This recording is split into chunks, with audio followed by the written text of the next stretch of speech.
Chief Charles Weasel Head Blood Tribe from Alberta, Canada. First of all, let me begin by saying that as an Indigenous community, a tribe, we have much to offer with regards to our traditional knowledge. I think it's imperative that we align ourselves with Western science, what they have to come up with the mitigation plans. Our relationship with the federal government and the government of Canada has not always been that great to begin with, I think it's imperative and almost mandatory that we recreate that relationship, because there's one challenge that's combining us both.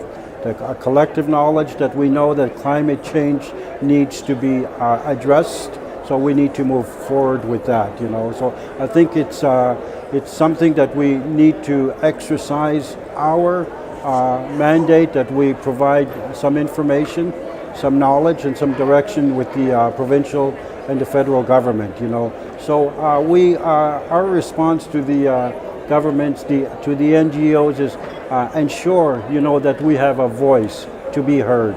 When climate change is happening, which it is right now, the most vulnerable are going to be the most impacted. The majority of our Indigenous communities, which includes First Nation, are the ones that are going to be impacted most, So we need to be partners with regards to adaptation and mitigation. As we know right now, I think education is going to play a large role with regards to adaptations and building resilience in our communities. Our mindset, especially in our home communities, we haven't completely wrapped our heads around what climate change and the damage and the impact it will do now and in the future. So we need to have an educational format. We need to educate each other. We need to rely on the experts, that are telling us, what the impacts are going to be in the short term and in the long term.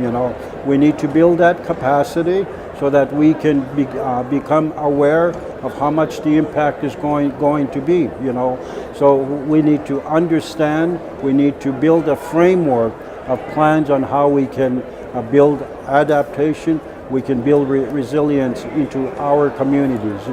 I have every confidence that as a First Nation people, our traditional knowledge keepers will provide the direction, will provide the support and the spiritual support to overcome that. But definitely, we still need to exchange the information with the experts that we rely so heavily on at this day and age. Let me say that as First Nations in Canada, we rank approximately 68 in the quality of life in the world.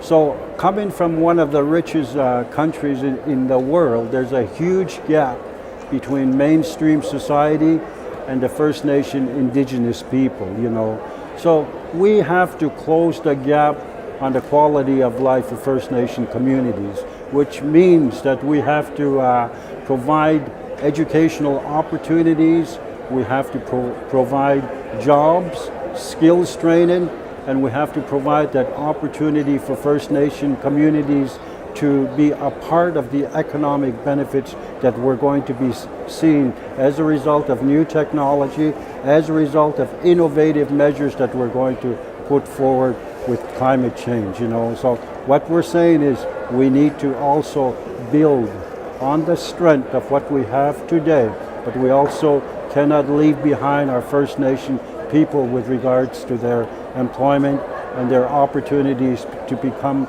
career-minded citizens, that are going to be part of the transition.